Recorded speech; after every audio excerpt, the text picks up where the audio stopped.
اس سے ساری انتظامیہ ڈرتی تھی، اس لیے دربانوں کے عمران کو روکنے کی جرت نہ ہو سکی تھی۔ آپ کیوں آئی ہیں؟ آپ کو کتنی بار؟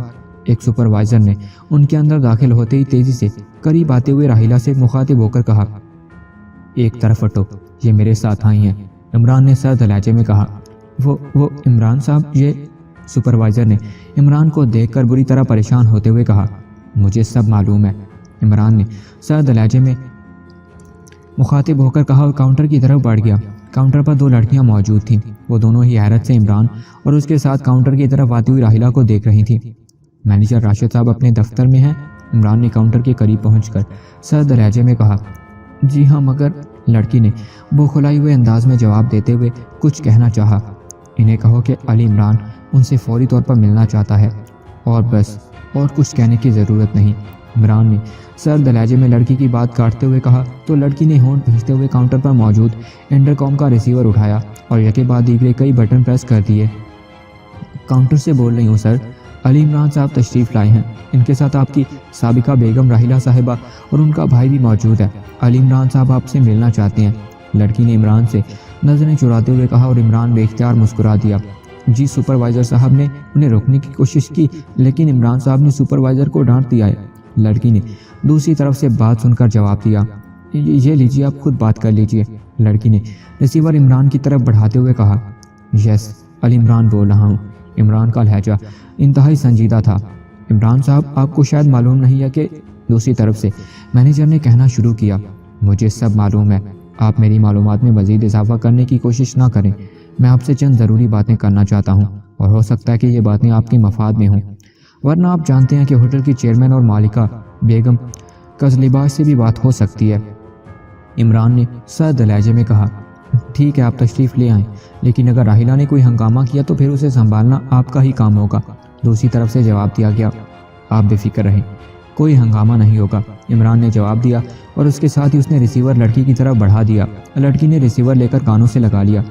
یس سر، لڑکی نے کہا اور پھر دوسری طرف سے بات سن کر اس نے ریسیور کڑے پر رکھ دیا اور ایک طرف کھڑے سپروائزر کو اس نے اشارے سے بلا لیا، انہیں مینیجر صاحب کے اسپیشل آفس میں لے جاؤ۔ مینیجر صاحب وہاں موجود ہیں، لڑکی نے سپروائزر سے مخاطب ہو کر کہا۔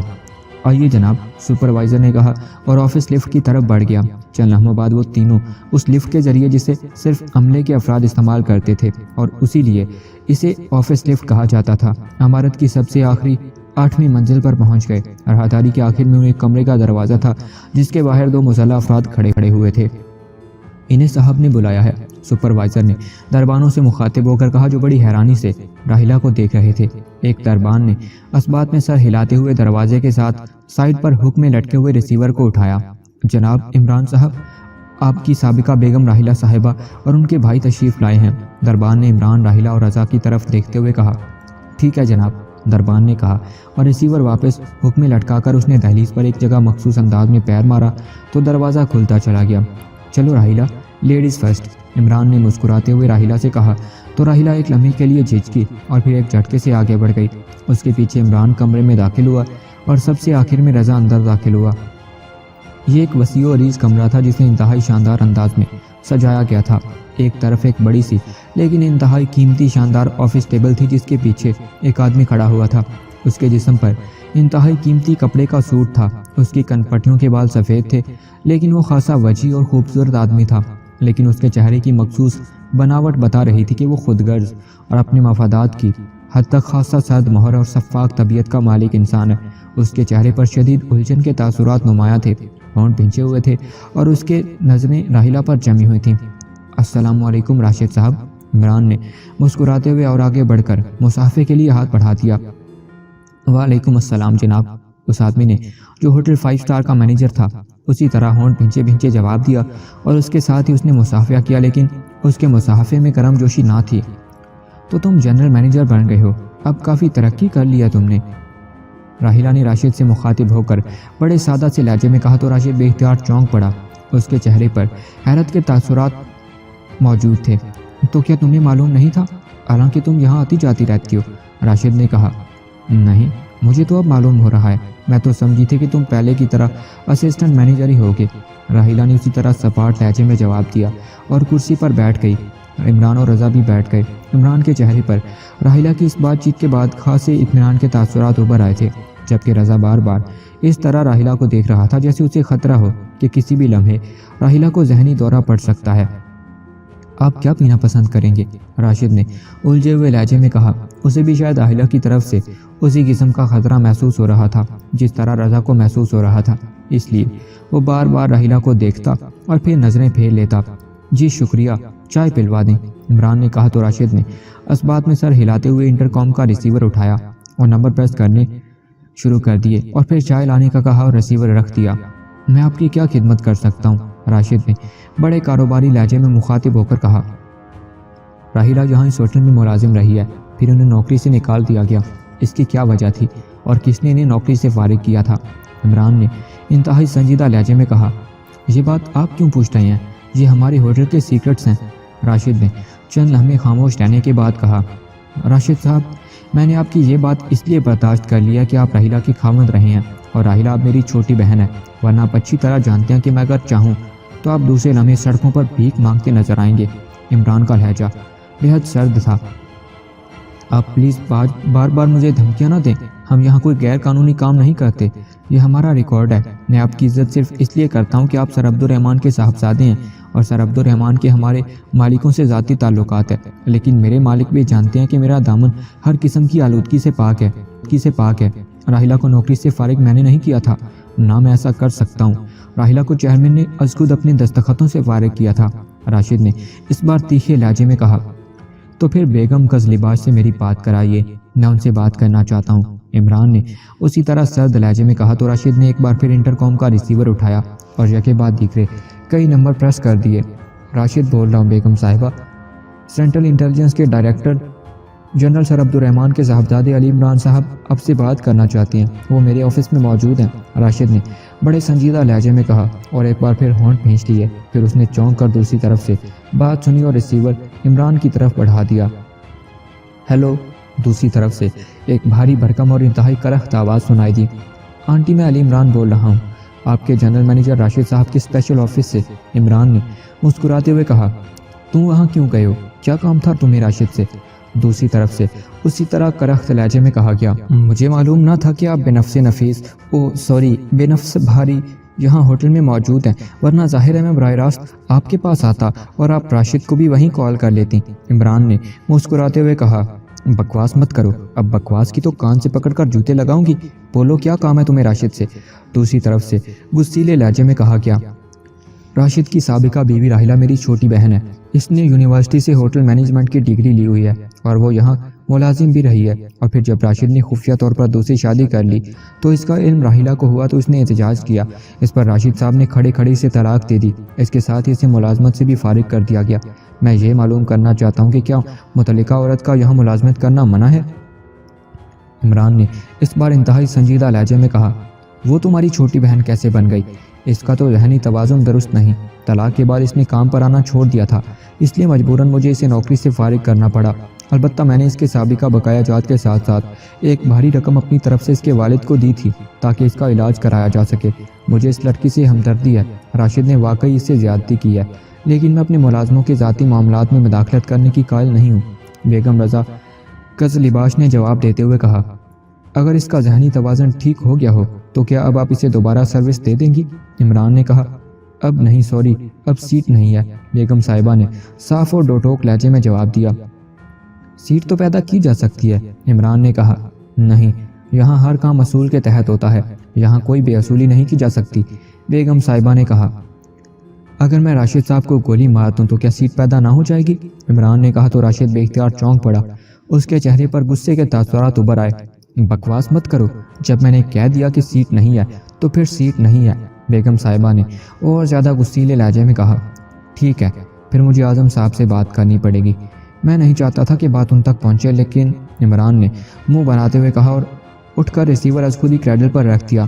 اوکے راشد صاحب، اب آپ اجازت، آپ کی چائے ابھی تک نہیں آئی، بہرحال اگر آج جائے تو نیچے ہال میں بھجوا دیجیے گا، عمران نے اٹھتے ہوئے کہا، لیکن اس سے پہلے کہ راشد کو جواب دیتا اچانک انٹرکام کی گھنٹی بج اٹھی اور راشد نے جلدی سے ریسیور اٹھا لیا۔ جی بہتر، راشد نے کہا اور ریسیور رکھ کر اٹھ کھڑا ہوا۔ آئیے، بیگم صاحبہ نے کہا ہے کہ آپ کو ساتھ لے کر ان کے آفس میں پہنچ جاؤں۔ راشد نے کہا چلیے۔ عمران نے مسکراتے ہوئے کہا اور پھر وہ راحلہ رضا کی طرف مڑ گیا۔ آؤ آؤ، گھبراؤ مت، سب ٹھیک ہو جائے گا، عمران نے کہا اور دروازے کی طرف بڑھ گیا۔ تھوڑی دیر بعد وہ 7ویں منزل کے کمرے میں داخل ہو رہے تھے۔ یہ کمرہ بھی انتہائی شاندار انداز میں سجا ہوا تھا۔ کونے میں ایک بہت بڑی دفتری میز تھی جس کے پیچھے ایک خاصی بھاری بھرکم لیکن خاصی عمر کی خاتون بیٹھی تھی۔ اس کا چہرہ بڑا اور پرجلال سا تھا، رنگ انتہائی سرخ و سفید تھا، سر کے بال انتہائی سلیقے سے سنوارے گئے تھے۔ اس عورت کو دیکھ کر فوراً یہ احساس ہوتا تھا کہ اس کی ساری زندگی انتہائی عیش و آرام میں گزری ہوگی۔ السلام علیکم ورحمۃ اللہ وبرکاتہ، عمران نے اندر داخل ہوتے ہی بڑے خشوع و خضوع سے سلام کرتے ہوئے کہا۔ وعلیکم السلام، بیٹھو اور یہ بتاؤ کہ تم نے مجھے اعظم کی دھمکی کیوں دی؟ تمہارا کیا خیال تھا کہ میں اعظم سے ڈرتی ہوں یا اس کے کہنے پر میں اپنے اصول بدل دوں گی؟ بیگم صاحبہ نے غصیلے لہجے میں کہا، لیکن اس کا لہجہ بتا رہا تھا کہ یہ غصہ مصنوعی ہے۔ اس نے راشد اور راحلہ اور رضا کی طرف سرے سے توجہ ہی نہ دی تھی، جیسے ان کا وجود بالکل ہی وہاں موجود نہ ہو۔ پہلے تعارف ہو جائے، یہ راحلہ ہے میری چھوٹی بہن اور یہ راحلہ کا چھوٹا بھائی ہے رضا، کالج کا اسٹوڈنٹ ہے، اور راحلہ تم تو بہرحال بیگم صاحبہ کو جانتی ہوگی، البتہ رضا سے تعارف ضروری ہے۔ تو رضا، بیگم صاحبہ اس 5 اسٹار ہوٹل کی چیئرمین اور مالکہ ہیں، انتہائی اصول پسند ہیں۔ ان کے شوہر نامدار اور میرے انکل کا نام آغا اعظم رضا قزلباش ہے اور وہ مشہور شکاری ہیں۔ ان کا کہنا ہے کہ وہ صرف شیروں کا شکار کھیلتے ہیں اور آج تک کوئی شیر ان سے بچ کر نہیں جا سکا، لیکن اب یہ ان کی ستم ظریفی ہی ہے کہ وہ خود شیرنی کا شکار ہو کر اب اپنے شاندار محل کے ایک کمرے میں بیٹھے بس شکار کی کہانیاں پڑھتے رہتے ہیں۔ عمران کی زبان رواں ہو گئی تو بیگم قزلباش پہ اختیار ہنس پڑی۔ تم ایک نمبر شیطان ہو، تمہاری اماں بھی تم سے ٹھیک سلوک کرتی ہیں۔ بہرحال بیٹھو اور تم لوگ بھی بیٹھ جاؤ۔ اور ہاں راشد، میں نے تمہیں یہاں اس لیے بلایا ہے کہ اب تم نے راحلہ کے معاملات میں کسی قسم کی کوئی مداخلت نہیں کرنی، تمہارا اب اس سے کوئی تعلق نہیں ہے، سمجھے؟ اور جاؤ، بیگم صاحبہ نے راشد سے کہا۔ جی بیگم صاحبہ، راشد نے مؤدبانہ لہجے میں کہا اور واپس چلا۔ ایک منٹ راشد صاحب، عمران نے جو اس دوران میز کے سامنے رکھی ہوئی کرسی پر بیٹھ چکا تھا بول اٹھا۔ جی صاحب، راشد نے مڑتے ہوئے کہا۔ لاجسٹر کلب سے آپ کا کیا تعلق ہے؟ عمران نے کہا تو راشد بے اختیار چونک پڑا۔ لاجسٹر کلب؟ یہ کون سا کلب ہے؟ بیگم صاحبہ نے انتہائی حیرت بھرے لہجے میں کہا۔ گرین روڈ پر ایک کلب ہے جس کا مالک غیر ملکی ہے، میں وہاں کبھی گیا تو نہیں، البتہ میں نے سنا ہوا ہے کہ یہ کلب پیشہ ور قاتلوں کا پسندیدہ کلب ہے۔ عمران نے بیگم صاحبہ کو جواب دیا۔ پیشہ ور قاتلوں کا پسندیدہ کلب؟ پھر تو وہ انتہائی گھٹیا جگہ ہوئی اور جرائم کا اڈا ہوا یہ کلب۔ کیوں راشد، تمہارا اسے کیا تعلق ہے؟ بیگم صاحبہ نے انتہائی کثیر لہجے میں کہا۔ میں تو آج تک وہاں کبھی نہیں گیا بیگم صاحبہ، البتہ اس کا مالک لاجسٹر ہے، وہ پولینڈ کا باشندہ ہے اور طویل عرصے سے یہاں مقیم ہے۔ وہ ہمارے ہوٹل کے لائسنس پر شراب سپلائی کرتا ہے اور اس سلسلے میں وہ اکثر آتا جاتا رہتا ہے۔ میرا مطلب ہے کاروباری سلسلے میں، راشد نے جواب دیا۔ اوہ ہاں، مجھے یاد آ گیا، لاجسٹر کا نام تو مجھے یاد ہے کہ ہوٹل کی شراب کی سپلائی کا ٹھیکہ اس کے پاس ہے، لیکن اگر اس کا تعلق پیشہ ور قاتلوں سے ہے تو تم نے اسے ٹھیکہ کیوں دیا؟ تمہیں معلوم نہیں ہے کہ میں جرائم پیشہ افراد سے کس حد تک الرجک ہوں؟ بیگم صاحبہ نے کہ ہوٹل کی شراب کی سپلائی کا ٹھیکہ اس کے پاس ہے، لیکن اگر اس کا تعلق پیشہ ور قاتلوں سے ہے تو تم نے اسے ٹھیکہ کیوں دیا؟ تمہیں معلوم نہیں ہے کہ میں جرائم پیشہ افراد سے کس حد تک الرجک ہوں؟ بیگم صاحبہ نے غصیلے لہجے میں کہا۔ بیگم صاحبہ، مجھے خود اس بات کا علم نہیں ہے، عمران صاحب نے پہلی بار بات کی ہے، اگر واقعی ایسا ہے تو میں ٹھیکہ کینسل کر دیتا ہوں، راشد نے جواب دیا۔ کیوں عمران، کیا واقعی ایسا ہے یا تم نے اپنی عادت کے مطابق کسی خاص مقصد کے لیے یہ بات بنائی ہے؟ بیگم قزلباش نے عمران سے مخاطب ہو کر کہا۔ ان کی آفس میز پر لاجسٹر کلب کا کارڈ موجود تھا اور لاجسٹر کلب کے بارے میں مجھے جو معلومات حاصل تھیں وہ میں نے پہلے ہی بتا دی ہیں۔ مجھے حیرت صرف اس بات پر ہوئی تھی کہ ہوٹل 5 اسٹار کی انتظامیہ نے ہمیشہ یہ کوشش کی ہے کہ جرائم پیشہ تنظیموں اور گروہوں سے ہوٹل کو دور رکھ سکے، پھر اس ہوٹل کے جنرل مینیجر کی میز پر اس بدنام زمانہ کلب کا کارڈ کیسے پہنچا؟ اور اسی لیے میں نے راشد صاحب سے یہ بات پوچھی تھی۔ عمران نے وضاحت کی۔ اس لاجسٹر سے یا لاجسٹر کلب سے ہر قسم کے تعلقات اور معاہدہ فوری طور پر منسوخ کر دو اور آئندہ جسے بھی کسی قسم کا ٹھیکہ دو پہلے اس کے بارے میں پوری چھان بین کر لیا کرو۔ جاؤ، اس بار تو میں تمہاری کوتاہی معاف کرتی ہوں، آئندہ نہیں کروں گی، بیگم صاحبہ نے انتہائی غصیلے لہجے میں کہا تو راشد تھینک یو کہہ کر موڑا اور تیزی سے قدم اٹھاتا آفس سے باہر چلا گیا۔ ہاں اب بولو، تم راحلہ کو ساتھ لے کر کیوں اور کیسے آئے ہو؟ اور تم نے کیسے کہہ دیا کہ راحلہ کا ذہنی توازن درست ہے، جبکہ میں نے کئی بار خود اس کی ذہنی امبار ملٹری کا مظاہرہ دیکھا ہے؟ بیگم قزلباش نے راحیلہ کو غور سے دیکھتے ہوئے کہا تو عمران سے مخاطب ہو کر کہنے لگی۔ راحیلہ مسلسل خاموش بیٹھی ہوئی تھی۔ آپ نے اب تک راحیلہ کے رویے میں کوئی تبدیلی محسوس نہیں کی؟ راشد کا سامنا کرنے کے باوجود اس نے کسی بھی ایسے ویسے رویے کا مظاہرہ واقعی راشد کے لیے میرے ذہن پر بے حد دباؤ تھا، لیکن عمران صاحب سے ملنے کے بعد مجھے احساس ہوا کہ میں غلطی پر تھی اور اب میرے ذہن پر کوئی دباؤ نہیں ہے۔ راحیلہ نے انتہائی سنجیدہ لہجے میں کہا، یہ ہے ہی ایسا جادوگر، اس کے پاس جادو کی چھڑی ہے جسے گھما کر یہ ہر جگہ اپنے مطلب کے نتائج پیدا کر لیتا ہے۔ اب دیکھو اس نے مجھے کس طرح میرے شوہر اعظم کی دھمکی دے دی اور مجھے مجبوراً اسے یہاں اپنے دفتر میں بلوانا پڑا، کیونکہ مجھے معلوم ہے کہ میرے شوہر اعظم کو اس نے ایسی پٹی پڑھانی ہے کہ وہ بندوق لے کر مجھے مارنے کے لیے یہاں آ جانے میں بھی دریغ نہیں کرے گا۔ بیگم قزلباش نے کہا تو اس بار راحیلہ بے اختیار ہنس پڑی۔ مجھے خوشی ہے کہ میرا بھائی عظیم آدمی ہے، راحیلہ نے کہا۔ اب بولو عمران، تم کیا چاہتے ہو؟ راحیلہ واقعی ذہنی طور پر درست ہو چکی ہے، کس طرح ہوئی مجھے اس سے مطلب نہیں، لیکن مجبوری یہ ہے کہ اب ہوٹل میں اس کے لائق کوئی سیٹ نہیں ہے اور نئی سیٹ پیدا نہیں کی جا سکتی، اس لیے بورڈ آف گورنرز کی میٹنگ ہو، اس میں تفصیلی بحث کے بعد اکثریتی فیصلہ ہو، تب کوئی نئی سیٹ پیدا ہو سکتی ہے، اور فی الحال ایسا ممکن نہیں۔ البتہ اگر تم کہو تو میں کسی اور ہوٹل میں اس کے لیے سفارش کر سکتی ہوں، بیگم قزلباش نے کہا۔ ٹھیک ہے، آپ کی مرضی، ویسے میں سفارش کا قائل ہی نہیں ہوں، اس لیے آپ کو کسی سفارش کی ضرورت نہیں، البتہ کافی عرصہ ہو گیا ہے انکل اعظم سے ملاقات نہیں ہوئی، کیا آپ اجازت دیں گی کہ میں یہاں آپ کے آفس سے ان سے فون پر ملاقات کر لوں؟ عمران نے معصوم سے لہجے میں کہا۔ تو تم باز نہیں آؤ گے؟ ٹھیک ہے، یہ بھی کر لو، بیگم قزلباش نے غصیلے لہجے میں کہا، اور پھر ساتھ موجود فون کا ریسیور اٹھا کر اس نے اپنی سیکرٹری کو رہائشگاہ پر اپنے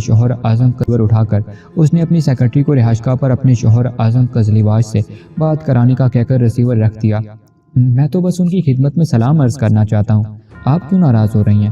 عمران نے مسکراتے ہوئے کہا، میں تمہاری آنٹی ہوں، جس طرح تمہاری اماں بھی تمہاری رگ رگ سے واقف ہے، اس طرح میں بھی ہوں، مجھے معلوم ہے تم نے ان سے کیا کہنا ہے، لیکن کان کھول کر سن لو کہ انہیں بھی معلوم ہے کہ میں اصولوں کے مقابلے میں کسی کی پرواہ نہیں کیا کرتی۔ بیگم قزلباش نے فون چباتے ہوئے کہا۔ اسی لمحے فون کی گھنٹی بج اٹھی اور بیگم قزلباش نے ریسیور اٹھا لیا۔ میں بول رہی ہوں، سر عبدالرحمن کا لڑکا علی عمران یہاں میرے پاس دفتر میں موجود ہے، تم سے بات کرنا چاہتا ہے، بیگم نے ریسیور اٹھا کر انتہائی سنجیدہ لہجے میں کہا، اور پھر ریسیور عمران کی طرف بڑھا کر لاؤڈر کا بٹن آن کر دیا۔ ظاہر ہے وہ ان دونوں کے درمیان ہونے والی گفتگو سننا چاہتی تھی۔ السلام علیکم، میں حقیر فقیر پرتقصیر بندہ نادان علی عمران، MSc DSc آکسن، دنیا کے عظیم ترین آئیڈیل شکاری سر اعظم خان قزلباش کی خدمت میں ہدیہ عقیدت پیش کرتا ہوں۔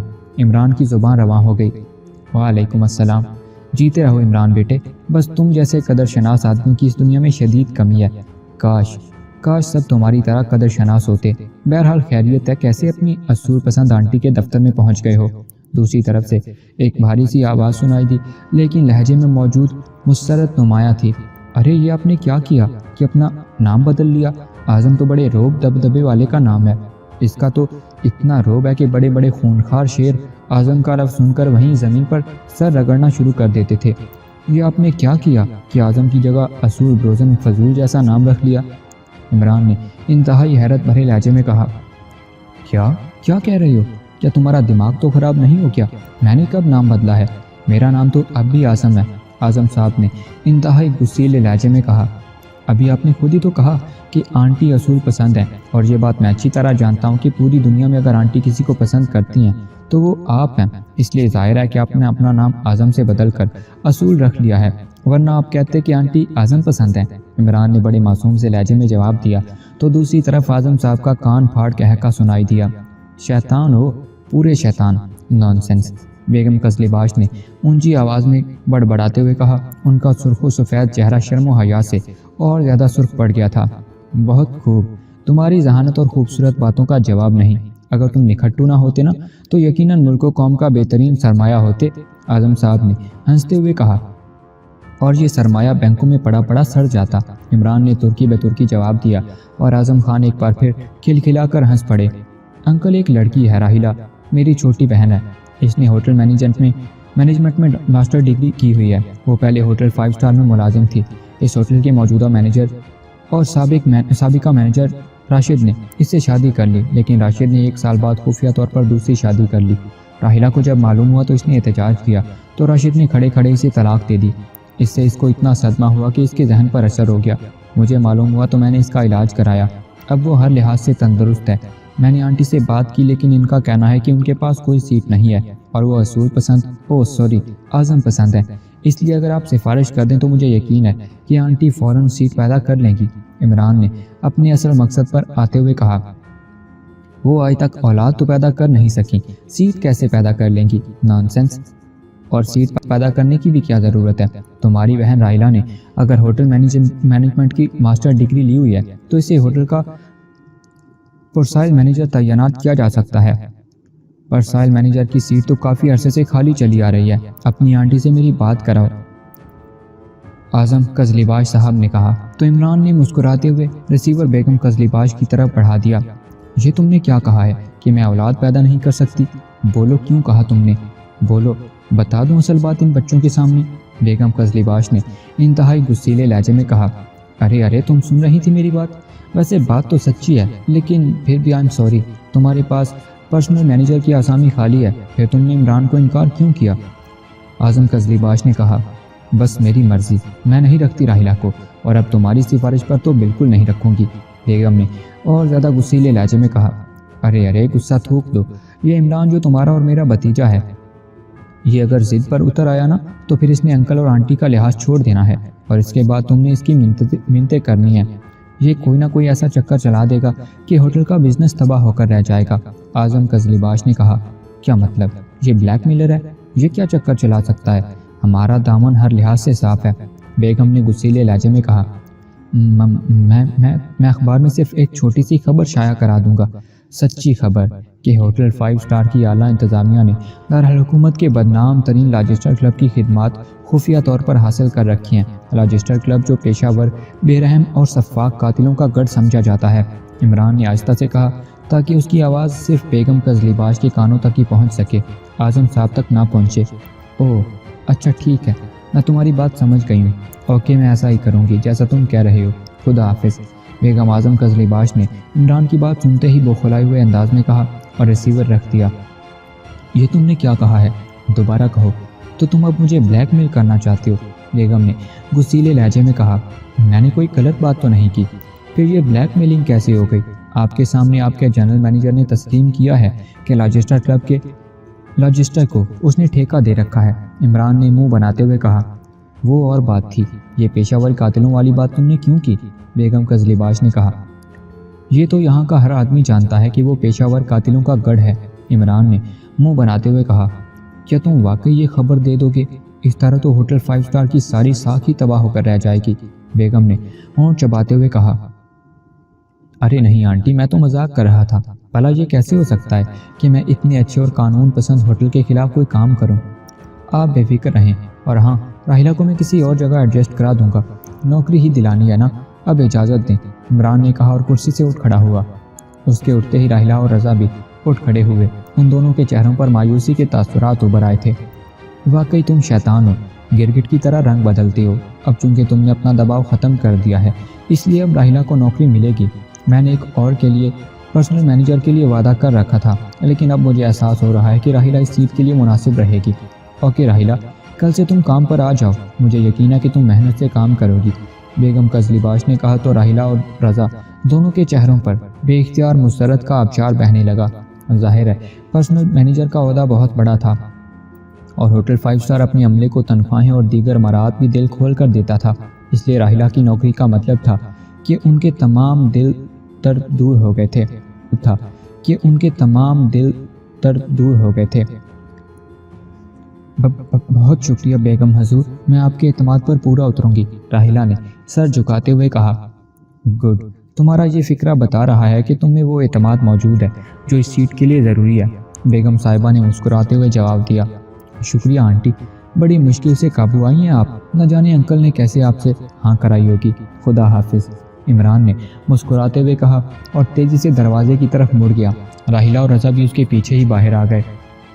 آؤ اب تمہاری نوکری اور سرجابی کی خوشی میں ڈائننگ ہال میں بیٹھ کر لنچ کر لیں، عمران نے مسکراتے ہوئے راحلہ اور رضا سے کہا اور چند لمحوں بعد وہ ڈائننگ ہال میں موجود تھے اور پھر عمران کے حکم پر ویٹر نے لنچ سرو کرنا شروع کر دیا کہ اچانک عمران کو اپنی کلائی پر ضربیں لگنی محسوس ہونے لگیں تو وہ چونک پڑا۔ تم لنچ شروع کرو، میں ذرا باتھ روم تک ہوا ہوں، عمران نے اٹھتے ہوئے کہا اور پھر تیز تیز قدم اٹھاتا ہوا ایک راہداری میں باتھ روم کی طرف بڑھتا چلا گیا۔ کلائی پر ضربیں مسلسل لگ رہی تھیں اور عمران جانتا تھا کہ یہ ٹرانسمیٹر کال ہے۔ اس نے گھڑی پر نظر ڈالی تو ڈائل پر 2 کا ہندسہ جل بجھ رہا تھا۔ اس کا مطلب تھا کہ کال بلیک زیرو کی طرف سے کی جا رہی ہے۔ وہ باتھ روم میں داخل ہوا اور اس نے دروازہ بند کرتے ہی گھڑی کا ونڈ بٹن کھینچ کر دونوں سوئیوں کو گھما کر ایک مخصوص ہندسے پر ایڈجسٹ کیا تو جلتا بجھتا ہندسہ مسلسل جلنے لگا۔ Hello X2 calling over. Imran نے گھڑی کو کان سے لگایا تو مخصوص آواز سنائی دی، عمران بول رہا ہوں اوور۔ عمران نے مؤدبانہ لہجے میں کہا۔ وہ سمجھتا تھا کہ چونکہ یہ کال عام ٹرانسمیٹر پر ریسیور کی جا رہی ہے اس لیے کسی بھی دوسرے ٹرانسمیٹر پر یا کیچر پر کیچ بھی ہو سکتی ہے، اسی لیے بلیک زیرو نے X2 کو کوڈ استعمال کیا تھا اور عمران نے بھی مؤدبانہ لہجے میں جواب دیا۔ ابھی اطلاع ملی ہے کہ نواب احمد خان، بڑے نواب صاحب اور ان کی بھتیجی آصفہ سمیت ان کی حویلی کے تمام ملازمین کو ہلاک کر دیا گیا ہے۔ اعلیٰ حکام وہاں پہنچ چکے ہیں، تو میرے خصوصی نمائندے کی حیثیت سے وہاں فوراً پہنچو اوور۔ دوسری طرف سے آواز سنائی دی اور عمران کے چہرے کے عضلات بے اختیار سخت سے ہو گئے۔ لیکن یہ کیس تو آپ کے دائرہ کار میں نہیں آتا سر اوور۔ عمران نے ہونٹ بھینچتے ہوئے کہا، ٹائیگر ٹریپ کی وجہ سے اب یہ کیس مجھے ڈیل کرنا ہوگا اوور اینڈ آل، دوسری طرف سے کہا گیا، اور عمران نے ایک طویل سانس لیتے ہوئے وینڈ بٹن دبا دیا۔ اس کے ساتھ ہی سوئیاں خود بخود واپس درست وقت دینے لگ گئیں اور اب عمران کو احساس ہو رہا تھا کہ بعض اوقات مذاق میں کیے ہوئے اقدامات گلے پڑ جاتے ہیں۔ ٹائیگر ٹریپ والا چکر اس نے صرف ڈیڈی کے سامنے اپنی بے گناہی ظاہر کرنے اور بڑے نواب صاحب کے سامنے اصل حالات لانے کے لیے چلایا تھا۔ اسے گو یہ خیال ضرور تھا کہ اس مجسمے کو چوری کرنے کے لیے دوبارہ حملہ بھی کیا جا سکتا ہے، لیکن یہ اس کے تصور میں بھی نہیں تھا کہ اتنی بڑی واردات ہو سکتی ہے۔ وہ اس لیے مطمئن تھا کہ حویلی میں مسلح افراد بھی موجود تھے اور خونخوار کتے بھی، اور اس کے ساتھ ہی حویلی میں ملازمین کی بھی کافی تعداد تھی، اس لیے اس کا خیال تھا کہ یہاں کوئی بڑی واردات نہیں ہو سکتی۔ لیکن واردات ہو گئی اور بڑے نواب صاحب اور آصفہ بھی ہلاک ہو گئے۔ عمران وہی کھڑا چند لمحے سوچتا رہا، پھر اس نے وینڈ بٹن کو دوبارہ کھینچا اور سوئیوں کو ایک مخصوص ہندسے پر اکٹھا کر کے وینڈ بٹن کو تھوڑا سا دبا۔ عمران نے کہا، یس باس، ٹائیگر بول رہا ہوں اوور۔ دوسری طرف سے ٹائیگر کی آواز سنائی دی، تم کہاں موجود ہو اس وقت اوور۔ عمران نے سرد لہجے میں کہا، وہاں سے بات کر رہا ہوں اوور۔ ٹائیگر نے جواب دیا، تمہیں میں نے نور محل کی نگرانی سونپی تھی اوور۔ عمران نے گھبراتے ہوئے کہا، یس باس، وہاں بے پناہ قتل و غارت ہوئی ہے۔ میں رات کو نور محل کے ملازموں کے احاطے میں داخل ہو کر ایک ایسی جگہ چھپ گیا تھا جہاں سے نور محل میں داخل ہونے والوں کو چیک کر سکتا تھا۔ یہ ایسی جگہ ہے جہاں جب تک کوئی خاص طور پر داخل نہ ہو وہ مجھے پا نہیں سکتا تھا، لیکن اچانک میرا ذہن گھوم گیا اور میں بے ہوش ہو گیا۔ جب مجھے ہوش آیا تو دن نکل چکا تھا اور نور محل میں لوگ اکٹھے تھے اور پولیس کی گاڑیاں موجود تھیں۔ میں بڑی مشکل سے لوگوں کی نظروں سے چھپ کر وہاں سے باہر نکلا اور پھر مجھے معلوم ہوا کہ رات کو یہاں بے پناہ قتل و غارت ہوئی ہے۔ بڑے نواب صاحب، ان کی بھتیجی آصفہ، حویلی کے تمام چوکیدار، تمام ملازمین، حتیٰ کہ حویلی کی حفاظت کے لیے رکھے گئے تمام انتہائی خونخوار کتے سب ہلاک ہو چکے تھے۔ ان سب کو ان کی جگہوں پر گولیاں ماری گئی تھیں۔ میں اگر خفیہ جگہ پر نہ ہوتا تو شاید میں بے ہوشی کے عالم میں بھی مارا جاتا۔ بڑے نواب صاحب کا نوادرات کا ذخیرہ بھی کھلا ہوا تھا اور اس کے نیچے ایک اور تہخانہ تھا۔ اس تہخانے میں موجود اصل نوادرات تباہ کر دیے گئے تھے، البتہ وہ سملتلا کا مجسمہ غائب ہے۔ اور باس، سب سے عجیب بات وہاں میں نے یہ دیکھی کہ لاجسٹر کلب کا مالک لاجسٹر اور اس کے 8 خاص پیشہ ور قاتلوں کی لاشیں محل کے گیٹ کے قریب پڑی ہوئی ملی ہیں۔ یوں لگتا ہے کہ پہلے انہوں نے محل میں واردات کی، پھر کسی دوسرے گروپ نے ان پر حملہ کر کے انہیں ہلاک کر دیا ہے۔ میں نے وہاں انکوائری کی تو مجھے وہاں سے کچھ فاصلے پر لاجسٹر کلب کی 2 بڑی جیپیں کھڑی مل گئیں۔ ان جیپوں کی تلاشی لینے پر ایک جیپ کی سائیڈ سیٹ کے نیچے سے ایک کاغذ مل گیا جس پر لانگ برڈ کلب کا نام اور فون نمبر درج تھا۔ چنانچہ میں وہاں سے سیدھا یہاں پہنچا ہی تھا کہ آپ کی کال آ گئی اوور۔ ٹائیگر نے تفصیل بتاتے ہوئے کہا، دوستو آپ سے گزارش ہے کہ اگر آپ چینل پر نئے ہو تو چینل کو سبسکرائب کریں اور گھنٹی کی نشان کو پریس کریں، اور ویڈیو کے ڈسکرپشن موجود لنک سے آپ اس سیریز کی پچھلے تمام ایپیسوڈز بھی دیکھ سکتے ہیں۔ شکریہ۔ اس کا مطلب ہے کہ پہلے وہاں بے ہوش کر دینے والی انتہائی زود اثر گیس فائر کی گئی اس کے بعد واردات کی گئی ہے، لیکن اگر یہ واردات لاجسٹر اور اس کے ساتھیوں نے کی ہے تو پھر انہیں کس نے ہلاک کیا ہے؟ اگر ایسا کسی دوسرے گروپ نے کیا ہے تو ظاہر ہے وہ بھی جیپوں پر وہاں پہنچے ہوں گے، وہاں ان کے نشانات نظر آ سکتے تھے اور ادھر ادھر سے پوچھ گچھ کی جا سکتی تھی۔ اوور، عمران نے کہا۔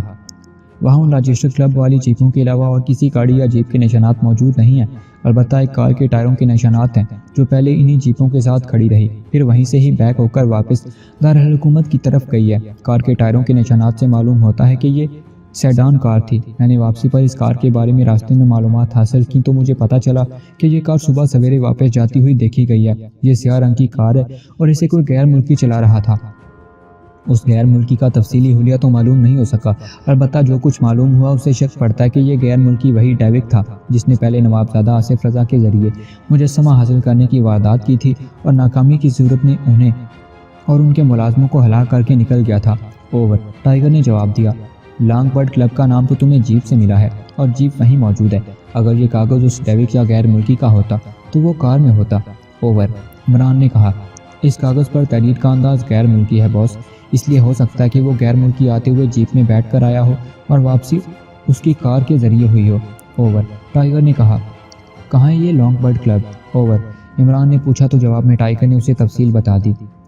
تم وہیں رکو، میں خود وہیں آ رہا ہوں۔ اوور اینڈ آل، عمران نے کہا اور ونڈ بٹن کو پریس کر کے اس نے باتھ روم کا دروازہ کھولا اور تیزی سے ڈائننگ ہال کی طرف بڑھ گیا۔ آپ سے گزارش ہے کہ آپ اس چینل کو ضرور سبسکرائب کریں اور